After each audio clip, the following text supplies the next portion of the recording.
1990년대에 활동하던 장 도미니크 봅이라는 그 프랑스 사람이 있습니다.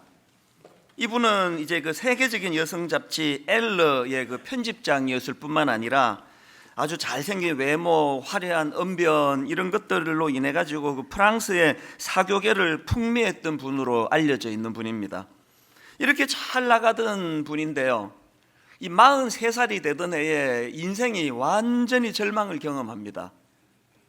갑자기 그 뇌졸중으로 쓰러지는데, 그리고는 이제 3주 만에 의식이 돌아오기는 했는데 어떤 불행한 일이 생겼느냐, 그 락드인 신드롬이라고, 이게 뭐냐면은 지금 의식은 다 있는 거예요. 우리랑 똑같이 의식은 있는데 전신마비, 몸을 움직일 수가 없는 거예요. 이것만큼 고통이 있겠습니까? 막 머리로는 막 온 세상을 다 날아다니는데 몸은 움직일 수 없는데, 참 가슴 아프게도 딱 한 군데 유일하게 그 움직일 수 있는 곳이 왼쪽 눈꺼풀 하나래요.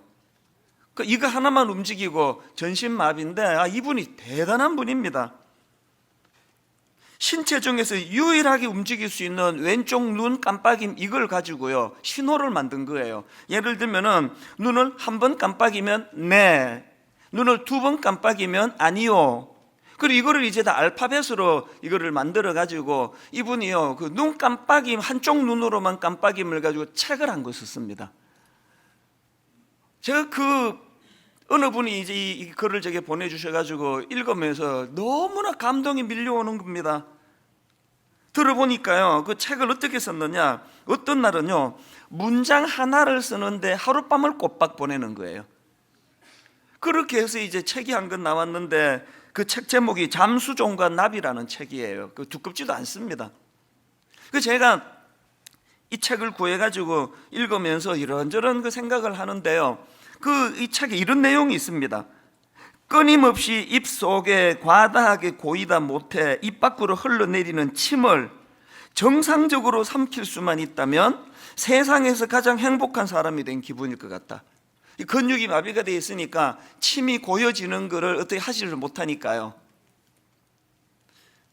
제게 이제 이분과 관련된 글을 보내주신 분이 이거를 이렇게 이제 요약해가지고 제게 보내줄 때 벌써 감동을 받았습니다. 흘러내리는 침을 삼킬 수만 있다면 세상에서 가장 행복한 사람입니다. 제가 이분의 그 글을 읽는데요, 예전에 그 이지선 자매라고, 지금은 이분이 대학 교수가 됐습니다. 유학을 다녀와가지고 이분이 대학 시절에 그 화상으로 이제 중상을 입고 또 교통사고로 그 중상을 입고 이제 화상으로 굉장히 어려운 그 시간을 보내지 않았습니까? 이분이 그 중에도 그 과정에도 너무나 우리를 감동시키는 그런 그 모습을 보여서 너무 존경하는데요, 저는 그 이지선 교수가 했던 한마디 말이 가끔씩 떠올라요.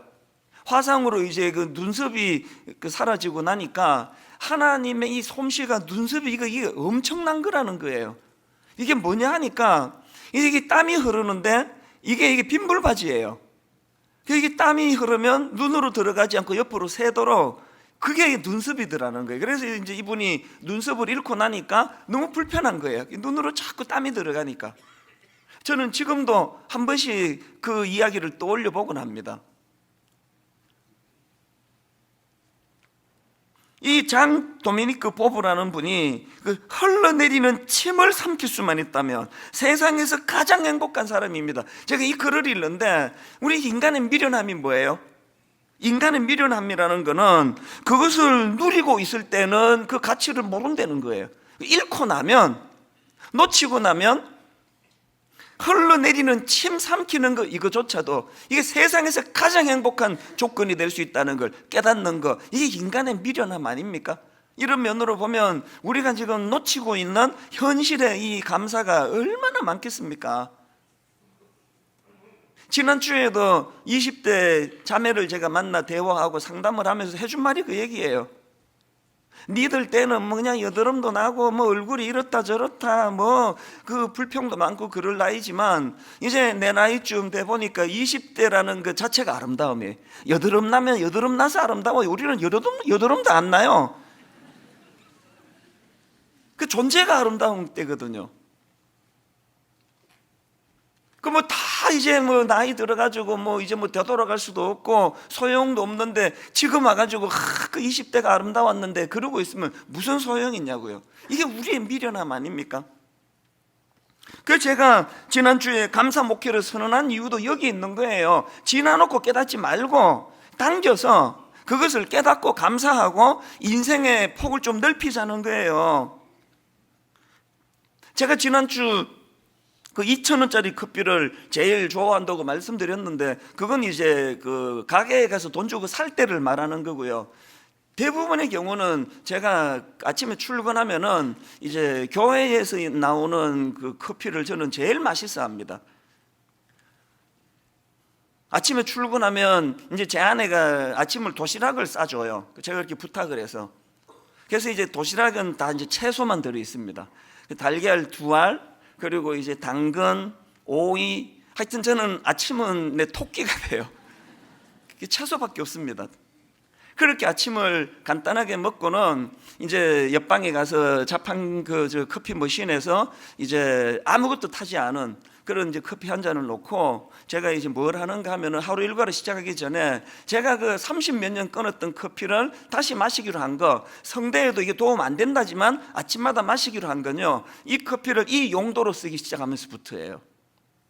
커피 한 잔을 놓고 2가지를 생각합니다. 하나는 하나님 오늘 하루 감사가 넘치게 해달라고, 그러면서 이미 주신 감사한 많은 것들을 떠올려요. 아주 소소한 삶에. 그래서 이렇게 좋은 아내 주신 거, 새 자녀 주신 거 참 얼마나 감사한지, 교회가 이렇게 무탈하게 이렇게 은혜롭게 갈 수 있는 거 하나님 은혜 아니고 이게 가능하겠습니까?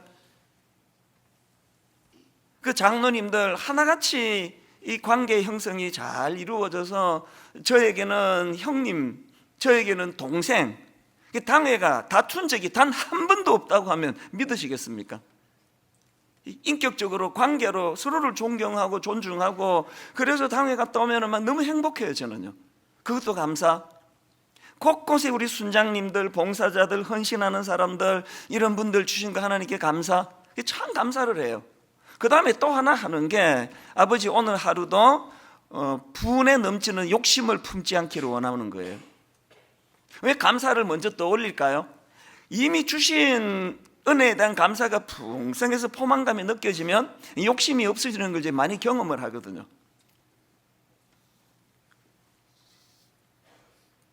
하루를 이렇게 감사로, 뭐 시간 오래 걸리지도 않습니다. 10분도 안 걸려요. 이제 이 커피를 마실 때마다 의도적으로 이 2가지를 가지고 묵상을 하고, 하나님께 제가 이 하루를 이렇게 시작하기를 원합니다. 그렇게 하루를 시작하면은요, 하루하루가 막 얼마나 행복한지 모릅니다.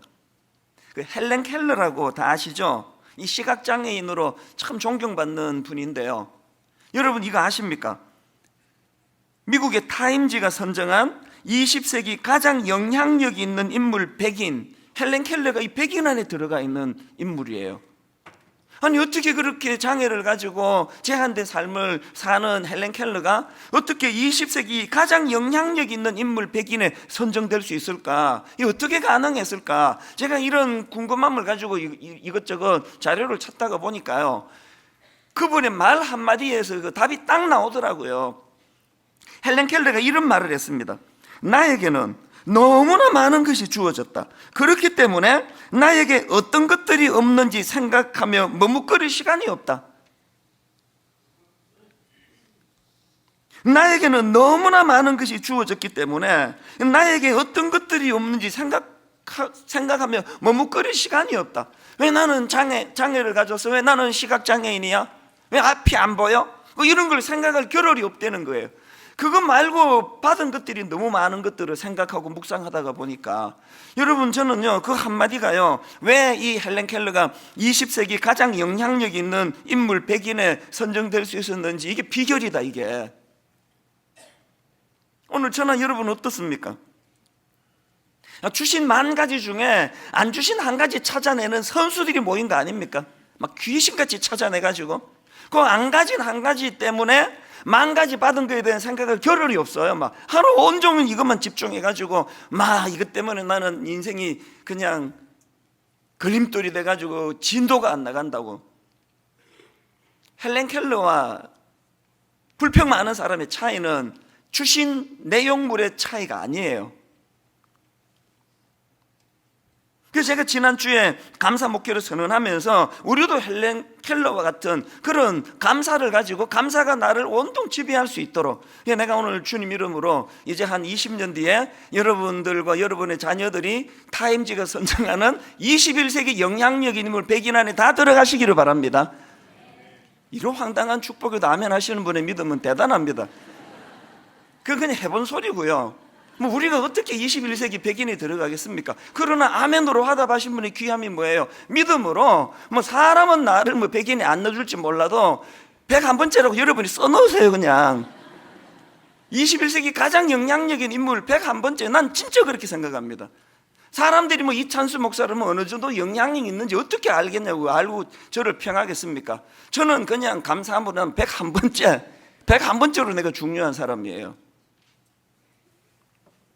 좀 황당하다는 표정을 짓고 계셔가지고, 제가 여러분, 우리가 이 헬렌 켈러의 그 감사 태도를, 제가 아침에 커피 한잔 하면서 제가 가지고 있는 이 좋은 습관이라고 생각하거든요. 이걸 여러분에게 권하는 거예요. 여러분, 제가 뭐 억대 연봉, 뭐 외제차 이런 거 비록 거의 탐내지 않는 이유는요, 매일 내가 깨닫는 게 뭐예요? 인간이 행복해지는데요, 커피 한 잔이면 되더라고요. 인간이 행복해지는데 2,000원이면 돼요. 커피 한 잔 앞에 놓고 주신 많은 것들을 감사하고, 그러니까 뭐 가정도 점점 행복해지죠. 제 아내에 대하여 감사를 많이 생각하니까 자꾸 감사를 표하게 되죠. 자녀들에게도 제가 지난주에 아이들 지난주인가 모아놓고 선포했습니다. 아빠가 자꾸 니들 잘 되라고 이것도 지적하고 저것도 지적했는데 아빠가 반성했다. 이제 내가 너희들을 정말 내가 좋은 점을 칭찬하고 더 많이 세워주겠노라고. 잘 될지 모르겠지만 한번 해보려고 합니다. 계속 감사. 오늘 본문도 이런 차원으로 살펴보기를 원하는데요, 오늘 본문은 뭐 아주 간단한 내용입니다. 예수님께서 이제 예루살렘으로 가시는 길입니다. 멀리서 이제 나병 환자 10사람이 예수님을 발견하고는 막 소리를 지르는거예요. 누가복음 17장 13절, 소리를 높여 이르되 예수 선생님이여 우리를 불쌍히 여기소서. 좀 고쳐달라는 거 아닙니까? 이런 간절한 그들의 외침을 듣고 예수님이 그들을 불쌍히 여기십니다. 그래서 고쳐주시는데요, 14절 보시고 이르시되 가서 제사장들에게 너희 몸을 보이라 하셨더니 그들이 가다가 깨끗함을 받은지라. 그렇게 10명이 다 이제 고침을 받았는데 나머지 9은 온데간데 없이 사라지고 딱 1명만 예수님께 와서 감사를 표하더라. 이게 오늘 본문의 내용이에요. 그래서 저는 이런 과정에서 나온 이 17절 말씀이요, 예수께서 대답하여 이르시되 10사람이 다 깨끗함을 받지 아니하였느냐, 그 9은 어디 있느냐. 예수님이 이런 문제 제기를 오늘 중심으로 해서 이 문제 제기가 가지고 있는 메시지, 이걸 제가 오늘 좀 살펴보기를 원하는 겁니다. 자, 예수님의 문제 제기에서 얻을 수 있는 첫 번째 메시지가 뭡니까? 신앙생활은 관계의 문제라는 겁니다. 어떤 분은 자꾸 신앙을 거래관계로 생각해요. 이게 무속신학 때문에 그래요. 물 떠놓고 자꾸 빌고 뭐 달 보고 빌고 뭐 이러다가 보니까 물 떠놓고 비는 거는 거래잖아요. 물 떠놓고 빌어서 소원이 이루어졌다 끝. 그럼 물하고 무슨 관계를 맺습니까? 만약에 여러분 우리 신앙이요 그런 식의 어떤 무속신앙과 같은 거래관계라고 한다면 오늘 본문은요 14절로서 끝이 나야 돼요. 14절 12절 13절에서 막 고쳐달라고 부르짖었고, 그래서 이제 결과 14절에 어떤 응답이 있습니까? 보시고 이르시되 가서 제사장들에게 너희 몸을 보이라 하셨더니 그들이 가다가 깨끗함을 받은지라. 끝.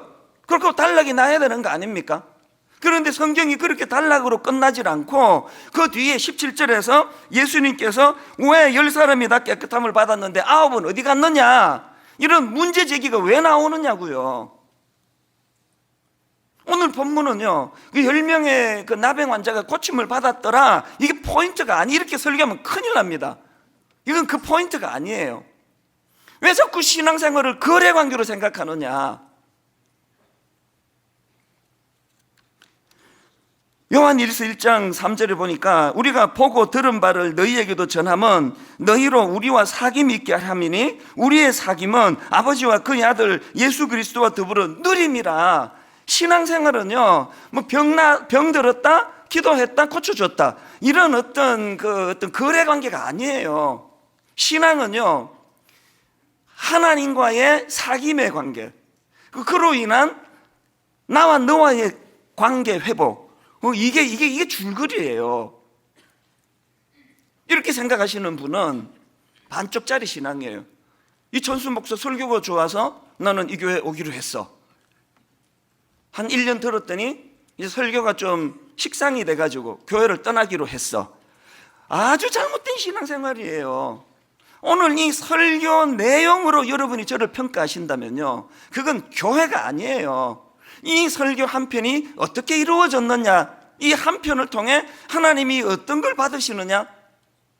제가 설교 준비하면서 커피 한 잔을 먼저 마셔가면서 하나님 주신 은혜를 생각하고 하나님의 관계를 회복하기를 원하고 그분께 감사하기를 원하고, 그리고 그분이 제게 맡기신 사명이기 때문에 아버지 제게 맡기신 이 설교 사역을 그저 근성으로 하지 않고 최선을 다하겠습니다. 지금 여러분에게 제가 설교하고 있지만 이 예배는 하나님이 받으시는 예배예요. 하나님을 의식하고 하나님이 주인공 되셔야 되거든요. 그런가 하면은 하나님이 여러분을 막 오죽 사랑하십니까? 그래서 저는 이 설교를 준비할 때 종종 그런 경우가 있습니다. 지금 내가 이 설교 준비하는 이 시간에 우리 어떤 성도는 못된 그 직장 사람 만나가지고 막 그냥 마음이 상하고 자존감이 무너지고 울고 싶고 그런 분들이 계실 텐데, 하나님 오늘 내가 이 설교를 잘 준비함으로 말미암아 돌아오는 주일날 그들이 세상에서 받은 상처가 치유되는데 이 말씀을 써주시기를 원합니다. 왜 그렇게 해야 됩니까? 이게 신앙이 이게 거래라고, 교회가 거래하는 곳이라고 한다면 뭐 그렇게 용서할 거 있습니까? 뭐 목사로서 뭐 월급 받고 하니까 뭐 설교해야지, 뭐 어떻게 안 하면 또 쫓겨나니까 뭐 그 대충 설교하고, 뭐 신방도 가야 되니까 뭐 안 가면 내 월급 받고 그러면 안 되지. 그 신방 가고, 그건요 죽은 목회예요. 그 죽은 설교고 죽은 목회예요. 주님과의 관계가 잘 회복이 되고 가슴이 뜨거워지면 주님이 너무나 소중히 여기는 그 주님의 자녀들을 향하여 어떻게 해서든지 간에 말씀으로 은혜를 끼치고 싶어 안달복달하고, 그래서 설교 준비 다 해놓고 이제 이 정도면 됐겠지, 그리고 프린트 다 해놓고 그렇게 하고는 잠자리에 들어서 새벽에 주일 새벽에 일어나면은 또 그냥 찢어버리는 거예요. 왜 찢어버리는지 아세요? 인간은 얼마나 게으른 존재인지요. 원고 프린트 해놓으면 더 안 하고 싶은 거예요. 한 주 내내 했는데 또 들여다보는 게 엄두가 안 나요. 이 찢어버리면 어떻게 해요? 다시 프린트 해야 되니까 봐야 되는 거 아닙니까? 조금 전에 일부 예배 마치고 들어가면서 또 찢어버렸어 이거. 그 어떻게 또 뽑아야 되니까 또 처음부터 또 봐야죠.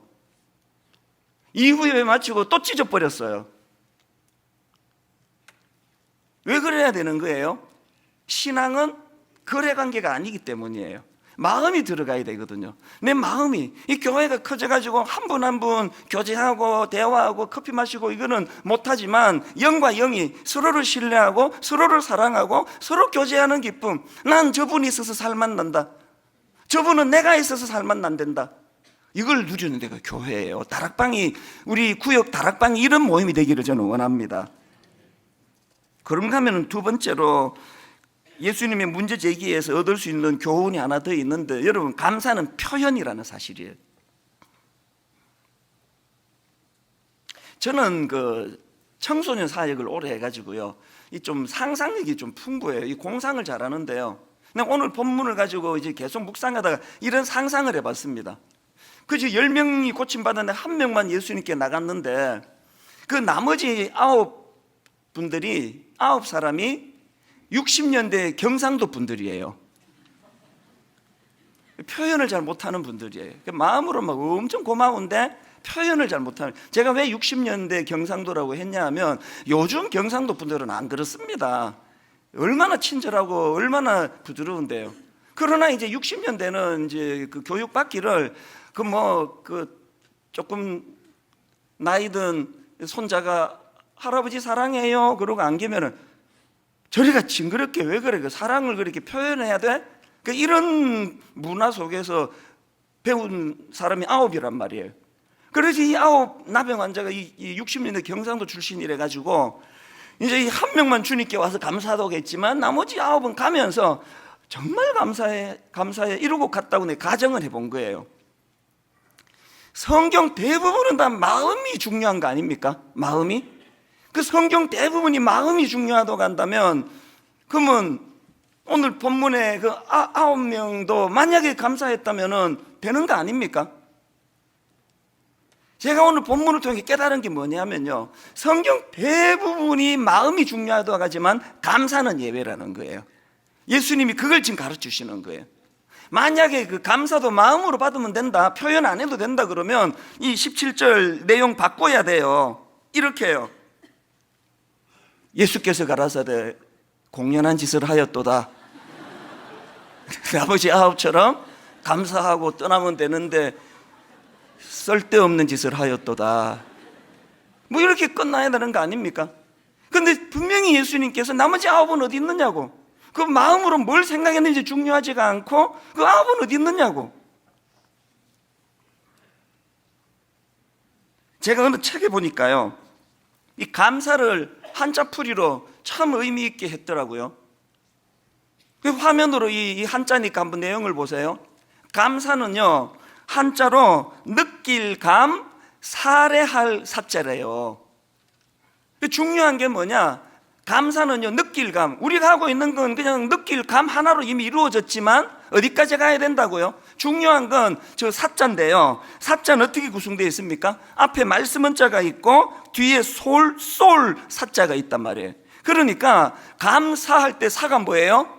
우리가 화살을 쏘는 것처럼 우리가 말로 감사를 쏘아야 된다는 거예요. 말로 그 사실을 표현하는 것까지가 감사라는 거예요. 우리가 지금 대부분 우리가 놓치는 게, 부부간에도 선생님에게 또 어떤 교회의 어떤 고마운 분에게 여보 알지 우리 이렇게 사는데 우리 느낄 당신 고마운 거 나 안다고. 당신이 내게 얼마나 고마운지 나 다 안다고. 여보 이게 좀 웃기지만요, 이게 실제로 우리의 모습이에요. 그거로 완성이 안 된다는 거예요. 예수님도 그렇게 말씀하시고 한자어도 그렇게 말씀하시고요.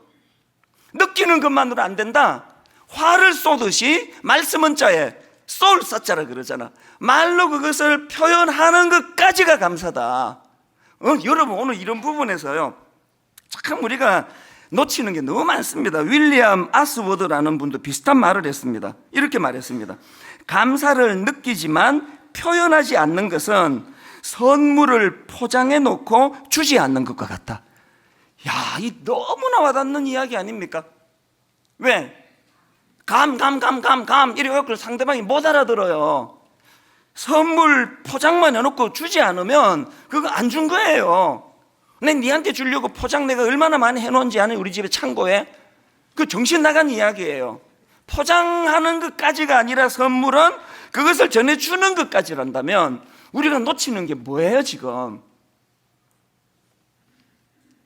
작년 가을에 여러분 그 10월 말에 청년주일 때 고맙게도 우리 청년들이 세상에 그 해도 뜨기 전에 1부부터 오후까지 여러분 예배 마치고 나가면은 그 따뜻한 커피 한잔 하라고 그렇게 커피를 대접한 적이 있잖아요. 기억나시죠? 그 너무너무 정성으로 이 청년들이 우리 어른들에게 커피를 대접해가지고 제가 너무 감사했는데 그 다음날 보고하는 글 하나가 저를 너무 슬프게 했습니다. 가슴 아프게 했습니다. 어떤 보고가 올라왔는지 아십니까? 청년이 받은 상처가 이렇대요. 어제 1000여잔 이상의 커피를 나눠드렸는데 고맙다고 인사하는 어른이 10명이 안 되었다고 합니다. 내게 믿겨지지가 않아요. 안 믿고 싶은데요. 그래서 그 젊은 개들이 상처를 받았대요. 1000잔 넘게 대접을 했는데 고맙다고 말한 게 10번밖에 안 된다는 건 우리 문화예요. 이게 문화를 말하는, 우리가 막 유난히 막 정신 나간 사람만 모인 교회가 아니기 때문에 이게 문화란 말이에요. 어떤 목사님이요, 미국 유학 갔다가 너무나 놀랐던 게요, 저 앞에 가는 사람이 이제 건물로 문을 열고 들어가는데 자기가요 거의 뭐 한 5m 뒤따라가고 있었는데 문은 열고 안 가더래요. 열어놓고 자기가 지나가라고. 이게 너무 자기가 거기에 감동을 받아가지고 나 이제 유학 마치면 한국 가서 그래야 되겠다. 그래서 실천을 했어요. 이렇게 조금 멀리 오는데 문을 열어줬더니요, 이상한 사람처럼 보고 가는 거예요. 이게 뭐 스토커인가? 이게 왜 이러지? 민망해서 더 이상 그렇게 못하겠더라는 거예요. 여러분, 우리가요 상대방이 그렇게 호의를 베풀지 않는 그것도 참 기분 나쁜 문화지만요, 왜 그렇게 되는지 아세요? 감사를 표현 안 하니까. 호의를 베푸면 오히려 민망하니까 이상한 사람이 되니까. 거기에 우리도 모르게 지금 익숙해져 있는 거거든요. 이거 지금 이런 문화로 이 부부 생활을 영위한다니까 이 가정이 이게 지금 이게 얼마나 복잡하겠습니까? 맨날 여보 감 알지 감 이러고 있으니까. 저는 잠언 18장 21절이요, 죽고 사는 것이 혀의 힘에 달렸나니 혀를 쓰기 좋아하는 자는 혀의 열매를 먹으리라.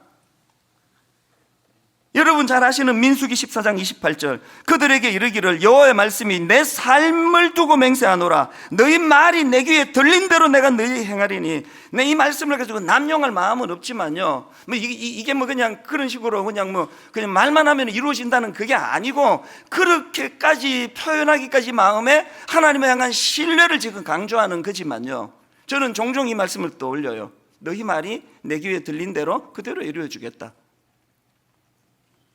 이런 비슷한 주장을 하는 연구 결과가 굉장히 많습니다.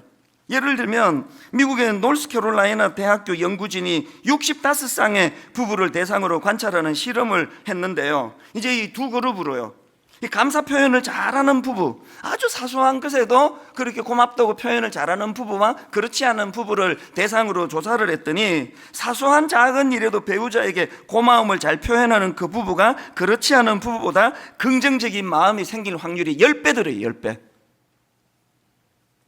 허구한 날 당신 왜 이 모양이야? 내 당신 만나가지고 내 인생이 어떻게 되는지 알아? 내 인생의 최악의 실수가 당신 만난 거야. 이런 부정적인 말이 자꾸 나오는 그분들은 이 감사를 자꾸 표현하는 이게 신혼 때부터 안 돼서 그렇다는 거예요. 여러분이 죽고 사는 게 혀의 힘에 달렸다고 한다면, 그래서 혀를 쓰기 좋아하는 자는 혀의 열매를 먹는다고 한다면, 여러분은 지금 어떤 열매를 먹고 계십니까?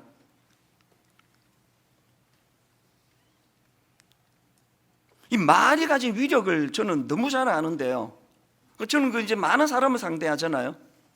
또 교역자들이 많다 보니까 이 실수할 때도 많아요. 그래서 이제 하면 안 되는 실수를 가지고 저한테 와서 이제 보고를 할 때면, 이게 사람이요, 여기 이제 이걸 가지고 그냥 51% 아니면 40%가 행동을 유발하더라고요. 이 지금 머리가 막 작동이 되는 거예요.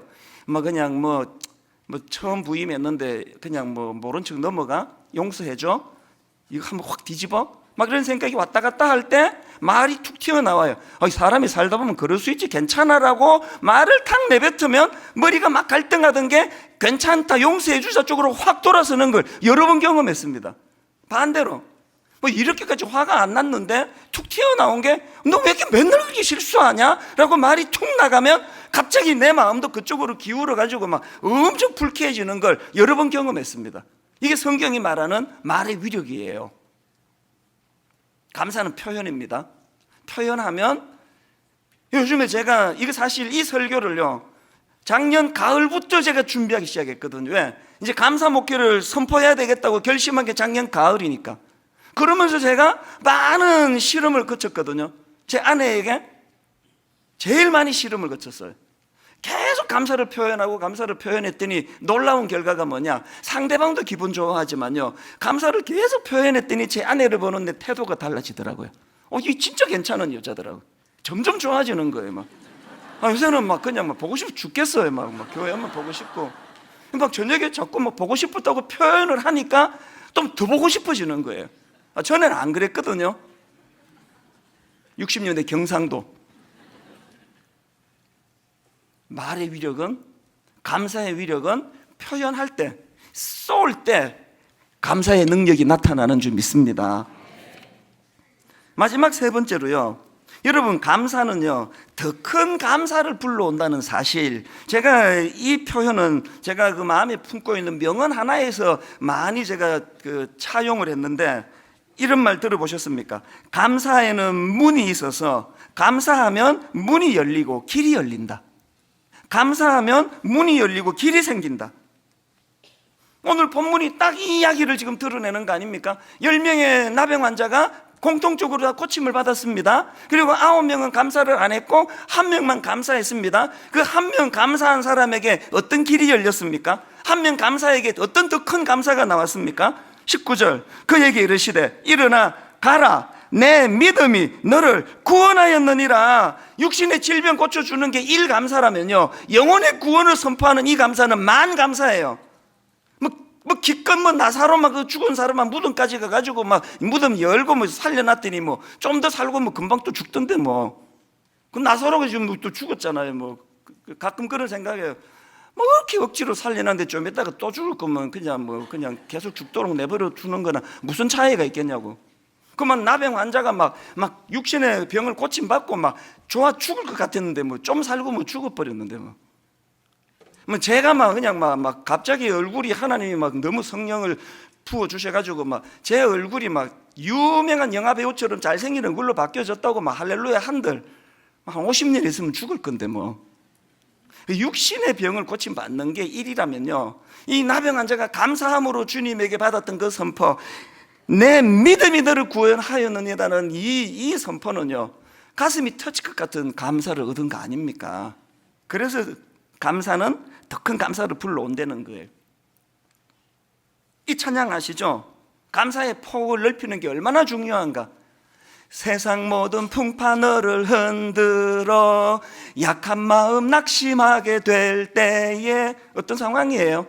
세상 풍파에 시들려 가지고 약한 마음이 낙심하게 되는 거예요. 갑자기 친정엄마가 병원에 갔더니 암이란다. 암. 갑자기 또 오후에 남편이 전화 왔는데 실직 당하게 됐다는 거예요. 세상 모든 풍파 너를 흔들어 약한 마음 낙심하게 될 때, 그때 어떻게 해야 되느냐? 내려주신 주의 복을 세어라, 주의 크신 복을 내가 알리라. 아시겠습니까?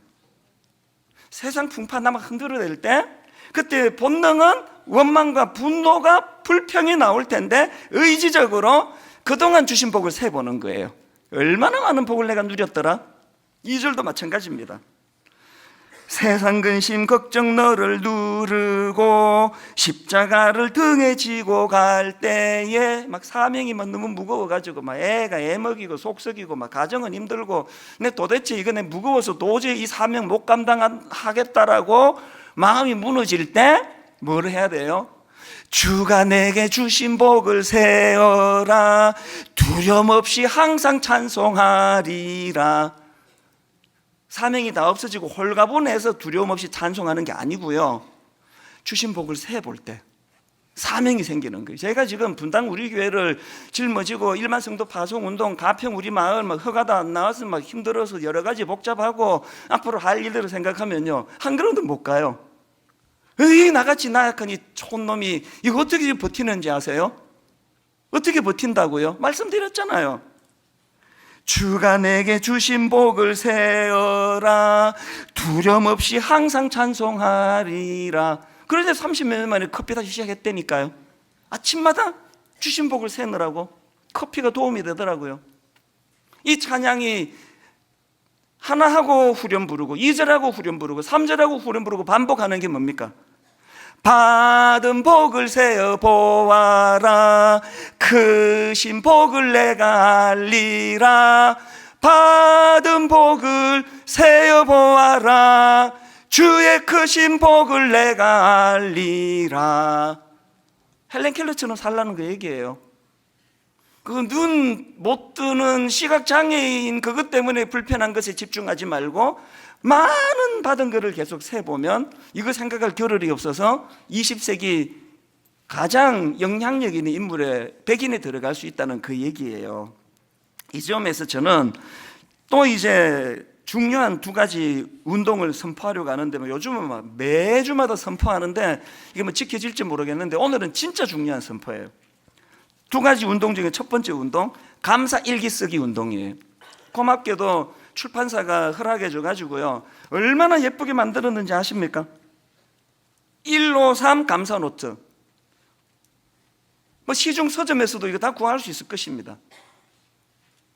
왜 153 감사인지 아세요? 153, 그 베드로의 물고기 153마리가 그 주님 주신 축복의 상징이라면 153, 이게 뭐의 의미냐? 1, 하루 한 번 하나님 말씀 묵상하기예요. 커피 앞에 놓고 자기 생각으로 묵상하는 거 소용없습니다. 말씀 한 구절이라도 말씀이 오늘 내게 영향을 미치도록. 1, 하루 한 번 하나님 말씀 묵상하기. 그 다음 5가 뭐예요? 1, 5, 3, 5, 하루에 5가지 감사 제목 적기. 하루에 5가지 감사 제목 적기. 3, 하루에 3번 감사 표현하기. 이건 잘못된 거예요. 1로 3으로 숫자를 껴 맞추느라고 이렇게 갈 수밖에 없었는데요, 사실은 1호 3 0 0 0 0 0 0 0 0 0 그렇게 들어가야 돼요. 하루에 3번 감사 표현하는 거 아닙니다. 30분 표현하기, 300번 표현하기, 3000번 표현하기. 그래서 여러분, 매일 아침에 혹은 매일 저녁에 부부가 나란히 앉아 혹은 직장에서 이것을 기록을 하시고요, 숙제가 하나 있습니다. 교회 홈페이지에 이번에 게시판 완전히 다 개편했습니다. 게시판에 오셔서 여러분이 적으신 감사 5가지를 홈페이지에다가 올려놓는 것까지가 여러분이 하실 일이에요. 감사, 쏘는 것까지예요. 기록하는 것까지입니다. 난 죽어도 그렇게 순종 못합니다. 게시판에 그렇게 글 올리고 나는 안 합니다. 이런 분 계시면 지금 양말 물고 한번 서보세요, 자리에서. 아무도 안 계시는 걸로 봐서 이제 이 감사 운동에 동참하기로 결단하신 줄로 믿습니다. 미국의 그 심리학자입니다. 에먼스 교수, 또 셀리그먼 교수, 저도 종종 인용했던 그 긍정 심리학자들 아닙니까? 이분들도 감사 일기 쓰기를 적극적으로 추천하는데 왜 그런지 아세요? 가벼운 우울증 상태에 있던 사람들에게 매일 이렇게 감사한 일을 찾도록 그렇게 했더니 우울 증상이 호전이 되고 또 그 효과가 장기간 유지가 되더라, 뭐 이런 식의 연구가 계속 나오니까 심리학자들이 감사를 자꾸 쓰라는 거예요. 감사 노트가 그런 위력이 있으니까. 여러분, 이제 이 감사 노트를 시작할 때 안남웅 교수님의 그 목사님의 말씀 기억하시면서 지난주 드린 말씀이요, 감사할 게 없다고요? 참기름 짜듯이 쥐어짜 보세요. 생각지도 못한 감사한 일이 떠오를 겁니다.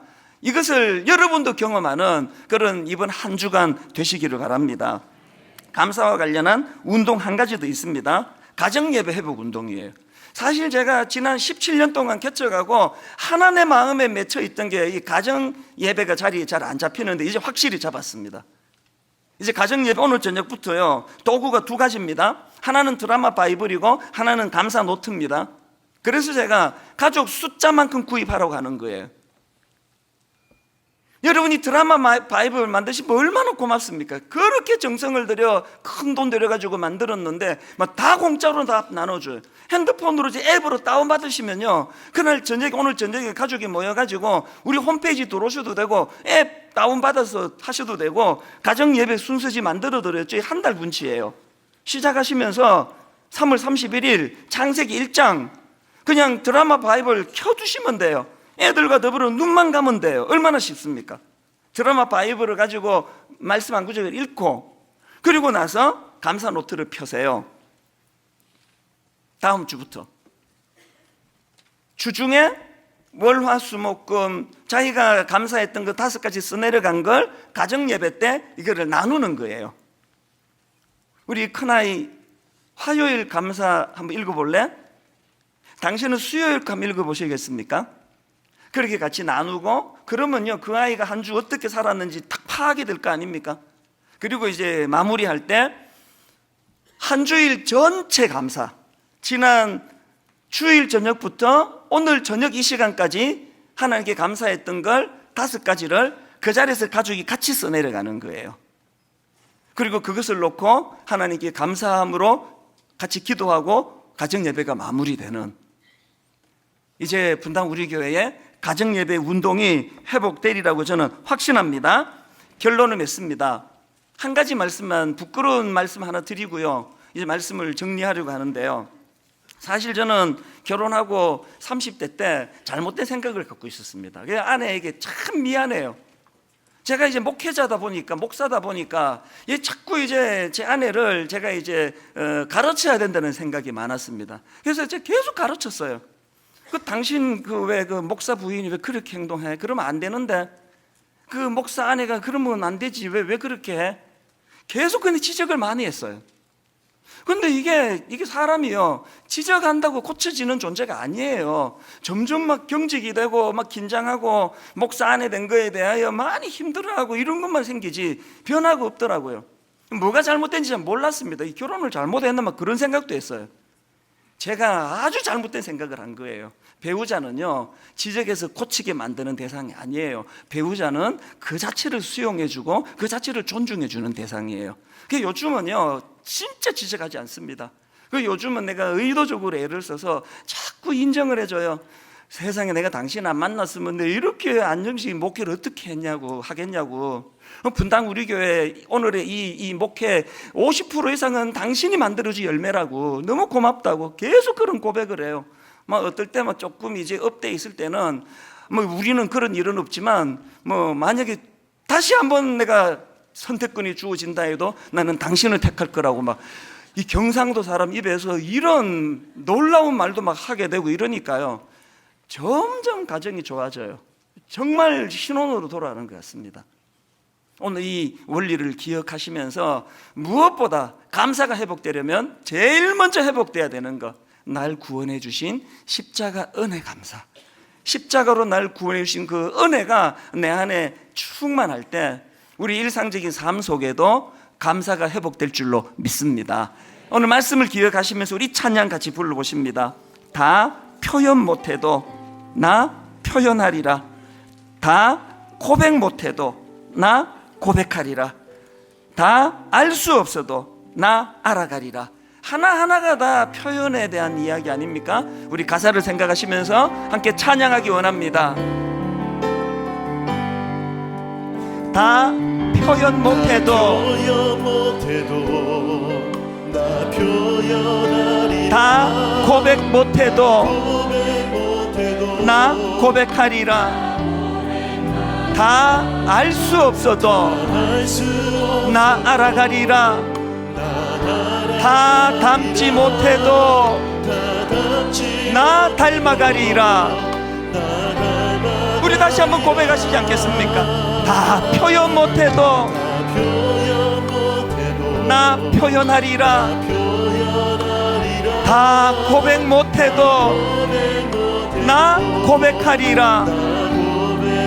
다 알 수 없어도 나 알아가리라. 다 닮지 못해도 나 닮아가리라. 이 감격을 고백합니다. 그 사랑 얼마나 아름다운지, 그 사랑 얼마나 날 부욕해 하는지. 여러분이 하나님 은혜에 대한 감격, 그 사랑 얼마나 크고 아름다운지를, 그 사랑 얼마나 나를 감격하게 하는지 다 표현 못해도 나 표현하리라. 다 고백 못해도 나 고백하리라. 다 알 수 없어도 나 알아가리라. 다 닮지 못해도 나 닮아가리라. 여러분 이렇게 믿음으로 선포하십시오. 그 사랑 얼마나 아름다운지, 그 사랑 얼마나 날 부욕해 하는지. 감사를 표현하고 꼭 또 표현해드리면 그 사랑 얼마나 크고 놀라운지를, 그 사랑 얼마나 나를 감격하게 하는지. 여러분, 감격으로 다시 한번 고백합니다. 그 사랑 얼마나 아름다운지, 그 사랑 얼마나 날 부욕해 하는지, 그 사랑 얼마나 크고 놀라운지를, 그 사랑 얼마나 나를 감격하게 하는지. 할렐루야, 찬양하세.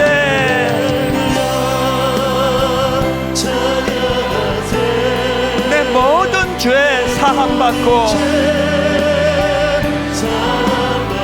주 예수와 동행하니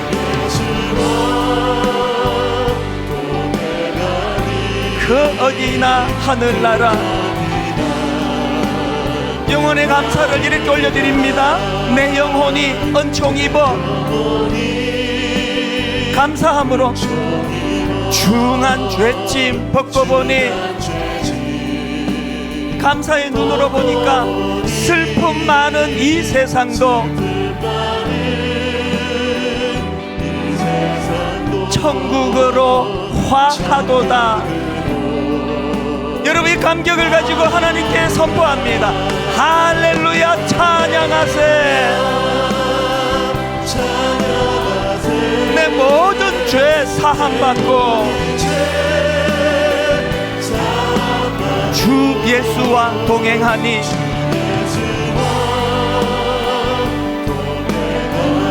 그 어디나 하늘나라. 우리 다 자리에서 일어나셔서 선포하십시오. 할렐루야, 찬양하세. 내 모든 죄 사함받고 주 예수와 동행하니 그 어디나 하늘나라.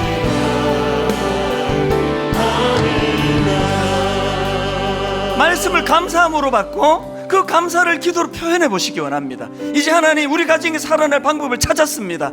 하나님, 자녀 교육의 실마리를 얻었습니다.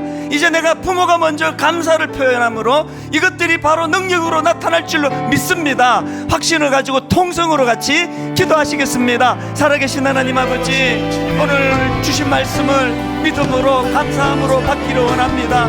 하나님 아버지, 헬렌 켈러처럼 주신 많은 하나님의 그 은혜들을 기억하고 감사함으로 말미암아 하나님, 내가 갖지 못한 그것에 집중하는 일이 일어나지 않도록 은혜로 인도하여 주시옵소서. 하나님 아버지, 감사함으로 받을 때 아버지, 버릴 것이 하나도 없는 인생입니다. 저같이 아버지 부족하고 아무것도 갖춘 것 없는 종이 이만큼 은혜를 받아 누렸다면 하나님, 뭘 더 욕심을 내겠습니까? 감사함으로 감사의 문을 열고 그렇게 하나님 앞으로 나아가도록 인도하여 주시옵소서. 하나님, 이제 감사 노트를 가지고 매일매일 감사를 써내려가기 원합니다. 하나님 아버지, 드라마 바이블을 가지고 하나님의 말씀을 늘 읽고 듣고 묵상하기를 원합니다.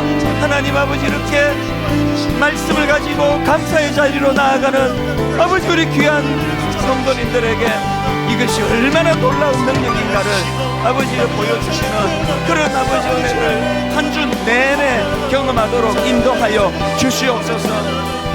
아버지 하나님, 주님이 새롭게 하시고 친구에게 하시고 나로 살아가며 또 위에 사는 우리 삶이 될 수 있도록 하나님 함께 하시고 주님 붙잡아 주시옵소서. 고마우신 하나님 아버지, 흘러내리는 침을 삼킬 수만 있다면 세상에서 가장 행복한 사람이라고 그렇게 전신마비로 누워있던 그분의 그 고백을 들으면서 하나님, 우리가 그동안 놓쳤던 감사가 얼마나 많은지 참 부끄러움을 가지고 고백하게 됩니다.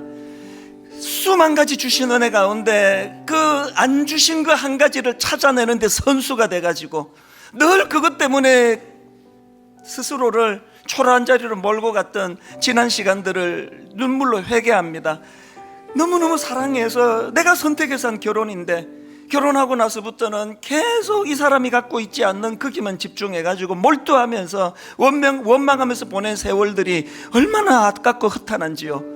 하나님이 이제 처음 결혼할 때 그 마음 그대로 10가지 약점이 있다 할지라도 내가 발견한 한 가지 좋은 점으로 말미암아 결혼할 정도의 각오가 생기는 마음으로 배우자에 대하여 좋은 점을 칭찬하고 좋은 점을 계속 그것을 드러내주고 감사해주는, 그래서 아버지 상대방이 바뀌어서 변화되는 가정도 있겠지만 말씀의 원리를 가지고 나 자신이 변화됨으로 가정이 회복이 되는 놀라운 역사가 이곳저곳에서 일어나도록 함께하여 주시옵소서.